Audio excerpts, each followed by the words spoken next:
This is how I roll. Motivation all I know. Never stop, I'm on go. Cause motivation is all I know. This is how I roll. Motivation all I know. Never stop, I'm on go. Cause motivation is all I know. Hello and welcome to Conscious Living Visual Podcast. I'm your host, Jabari HERU SIMBA. And today we're diving into a deeply troubling and urgent story, the fatal shooting of Sonya Massey and the actions of the responding deputy, Sean Grayson. In a moment when she called 911 for help, she died at the hands of law enforcement. We're going to explore what happened, how it happened, why it matters, and what this tells us about policing, mental health, race, and safety in America. Let's begin with the facts. On July 6, 2024, in Springfield, Illinois, Sonya Massey, age 36, a black woman and mother of two, called 911 reporting a suspected intruder in her home. Deputies from the Sangamon County Sheriff's Office arrived, including Sean Grayson and another deputy. They searched outside, found nothing, then approached her front door. Inside her home, an encounter escalated. Massey, holding a pot of water, said, "I rebuke you in the name of Jesus." Grayson perceived a threat.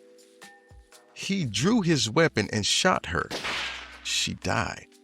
The body camera footage released later shows the moments inside her kitchen.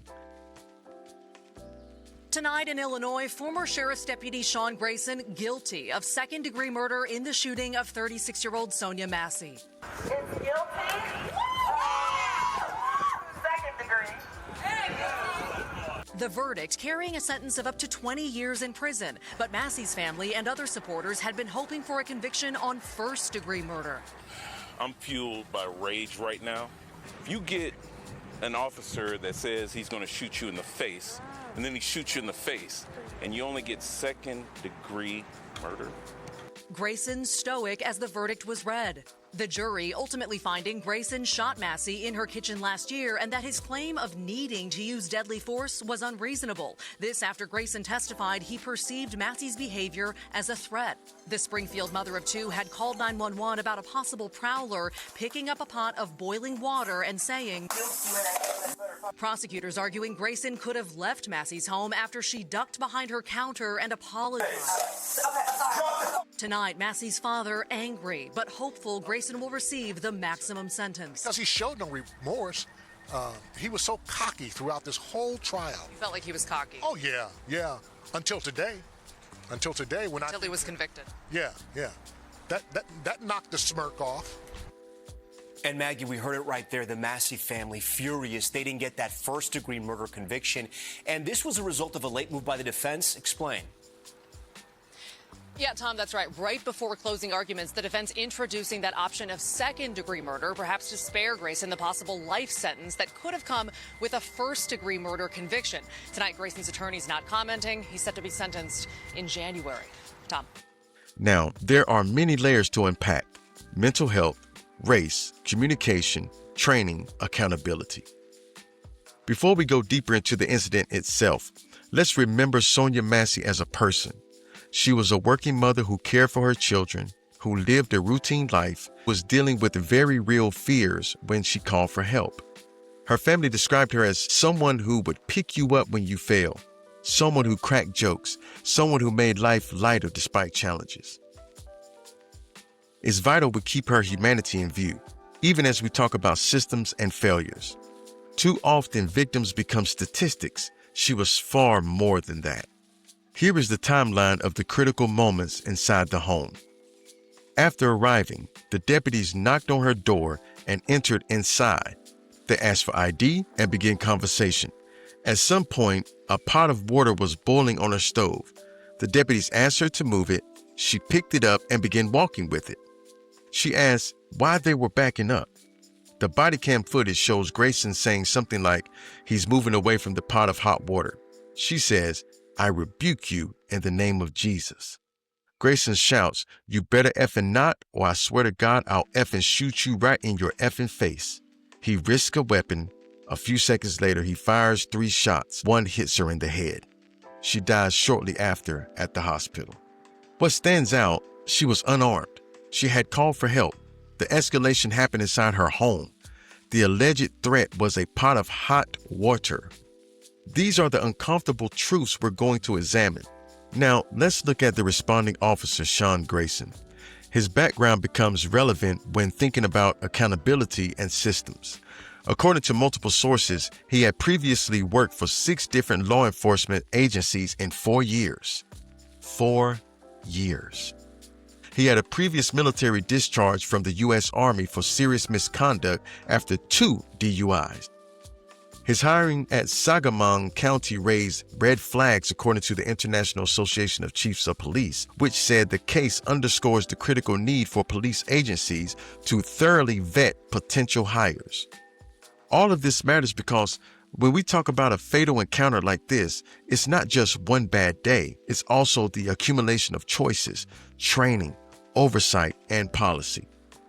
Another significant piece, Sonya Massey had mental health related calls in the 48 hours preceding her death. Her mother had called 911 the day before, saying her daughter was having a breakdown and worried law enforcement would hurt her.